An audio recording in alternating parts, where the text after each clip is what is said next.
Our third presenter in this session is Natalie Nixon, who's the director of the Strategic Design Department, MBA program, Philadelphia University. Good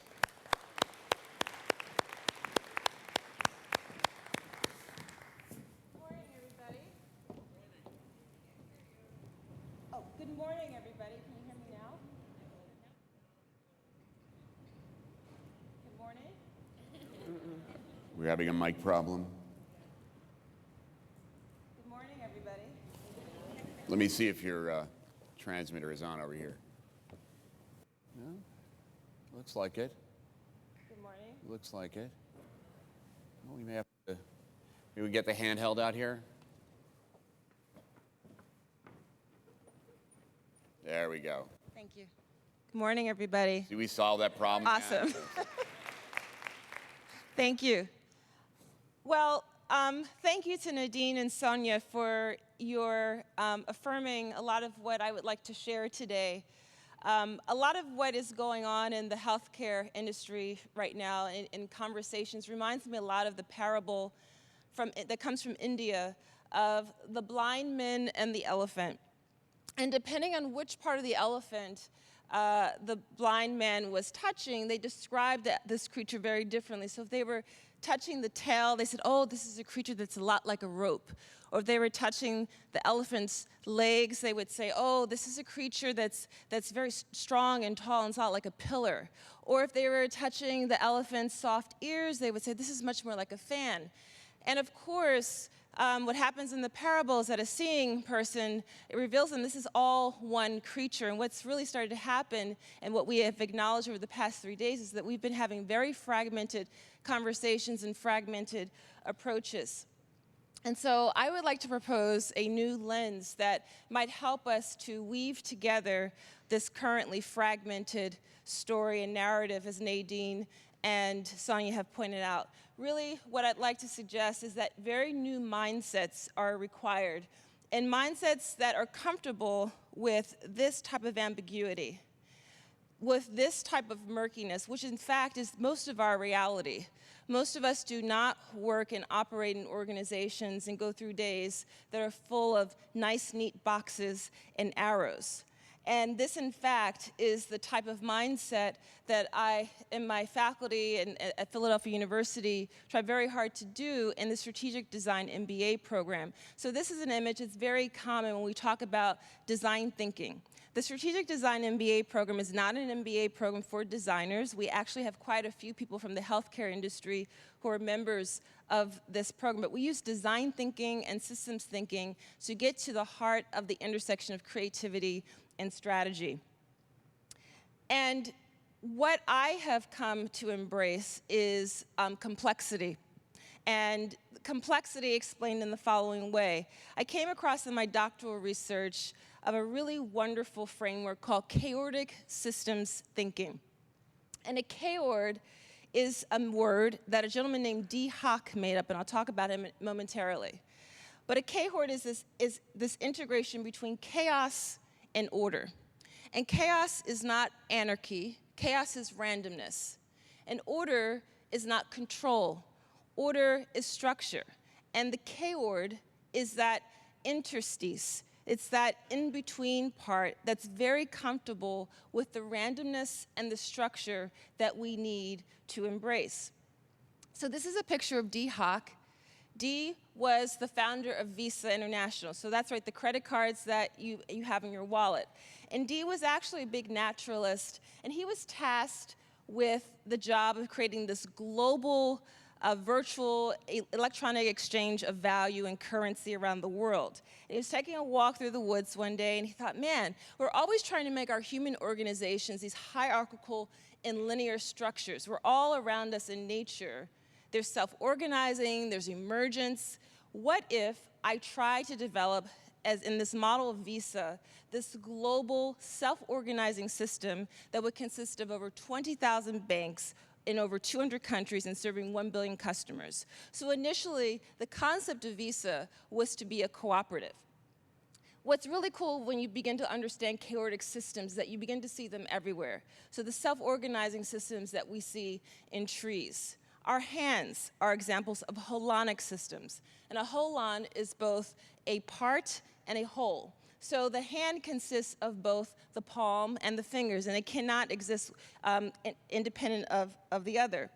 The way our bodies heal is also a wonderful example of complexity and chaotic systems at work. There's self-organizing that happens at the knee. There's not a series of permission slips that goes down from the brain to make sure that this skin knee can be healed. So this idea of interdependent complex systems is something that I have begun to see all around us. And I think there's a way we can begin to embrace that and navigate that complexity. And I think that way is through creativity. Now, having said and asserted that we must lead with creativity, we need to unpack what creativity is. So what is creativity? I know that there are some people who say there are the creative types, and then there are the rest of us. In my view, we are all born with this human capacity to be creative. So really the dichotomy is those who are practicing our creativity and those who are not. Creativity is not some frilly add-on that we leave to the end of a project or to a process. But when we begin to take on this very different mindset, it could actually be something that can enhance a lot of the work that many of you have been speaking about the past few days. So creativity is part of complexity. Creativity is actually a chaotic system. And any of you who have ever endeavored in any area of creativity, whether it be in music, in the arts, in dance, scientists are incredibly creative. Understand that there needs to be structure in order to rebound off of those boundaries in that structure. So we're embracing the systems view. We have to understand that a systems view is not actually the solution, but it can reveal the problem. So a systems view becomes a means to the solution. It can become a means to understanding all of the problems that we're trying to unravel and unpack. And to take it a step further, since I've established that creativity is actually a system, and specifically a chaotic system, creativity is not the solution, but creativity reveals the problem. And creativity then becomes a means to the solution. So a lot of my research is in the area of how we can optimize, how might we optimize creativity in the way we work and in our organizations. And I understand creativity in the following way. Creativity basically has two components to it. One is intuition. And by the way, I'm starting an ethnography on intuition. If any of you are interested in talking to me about your experiences with intuitive leadership, I'd love to talk to you. But intuition is really a form of pattern recognition and pattern finding. That is that gut feeling that I've seen this before, I believe, my heart, my gut is telling me to go in this direction. And intuition is a muscle. The more we exercise it, the stronger it gets. And the less we exercise it, the weaker it gets. So one component of creativity is this intuitive capability. The second component of creativity, in my view, is improvisation. And I'm going to really simply just define improvisation as this ability to connect the dots between seemingly disparate areas in a really agile way. And there's a temporal space of creativity as well as a spatial component of creativity. So I'd like to spend the rest of my time with you sharing three things that I believe we have to stop doing to achieve this mindset. And I'm going to address it specifically in the area of healthcare, but I really think it goes much more broadly than that. The first thing I think we have to stop doing is we have to stop drinking from the same well. And in the case of healthcare, not in this room, but in a lot of other rooms, we tend to err on the side of rationality. And my question, my interest is, where else in the world can we find examples of dynamic, improvisational, and innovative ways to do problem solving?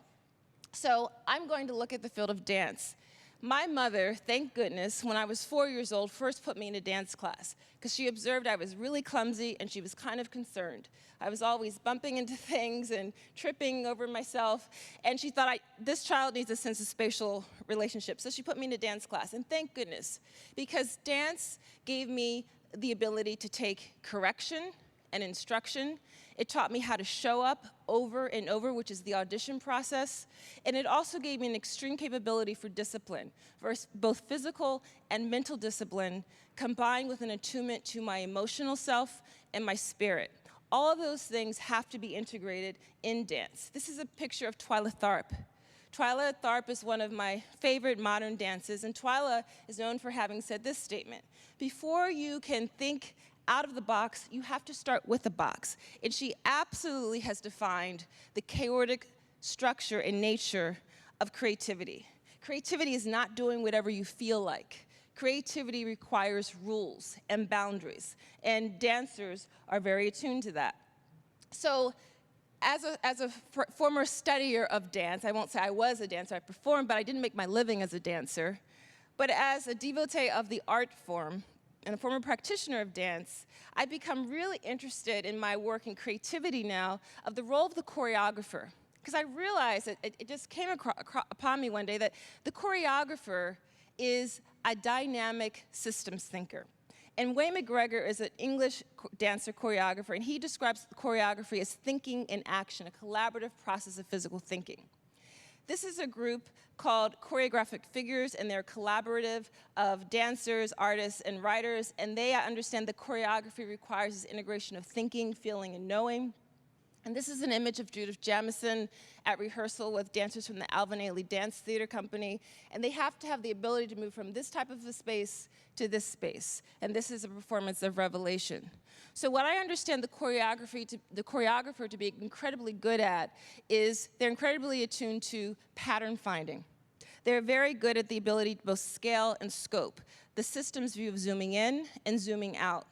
They're excellent at reciprocal learning and the ability to transfer mental models. And lastly, they're excellent at being co-creators. So one of the things I like to propose is how might it look if we drank from a different well and understood what we could borrow and learn from these other examples around us. The second thing I think we need to stop doing is we have to stop behaving like soloists. I've observed through some personal experiences that in the healthcare system, too often we get obsessed with our specializations, and we're equally guilty of that in academia, right? But what's happening is that it's coming at the cost of the patient, the person who we're trying to heal and serve. It's becoming a bit overwhelming when the right hand doesn't know what the left hand is doing. So I'd like to unpack this idea of going away from behaving like a soloist by looking at jazz. So I grew up with a father who was a jazz head, and I grew up hearing Horace Silver, Art Blakey and the Jazz Messengers, that's Art Blakey on the drums, Dinah Washington, John Coltrane, Billie Holiday, Ella Fitzgerald, Charlie Mingus, and Count Basie. And unbeknownst to me, my father, at a very young age, was introducing me to complexity, because jazz is a chaotic system. Charlie Mingus, the jazz bass player, is known for having said that making the simple complicated is commonplace, but making the complicated simple, awesomely simple, that's creativity. And that's something that we don't often see. So when I was working with the Ritz-Carlton Hotel and understanding how they design experiential services in my doctoral work, I came across this wonderful scholar named Frank Barrett, who's also a jazz musician, and he explained 7 ways that organizations can actually behave improvisationally in the way the jazz musicians behave.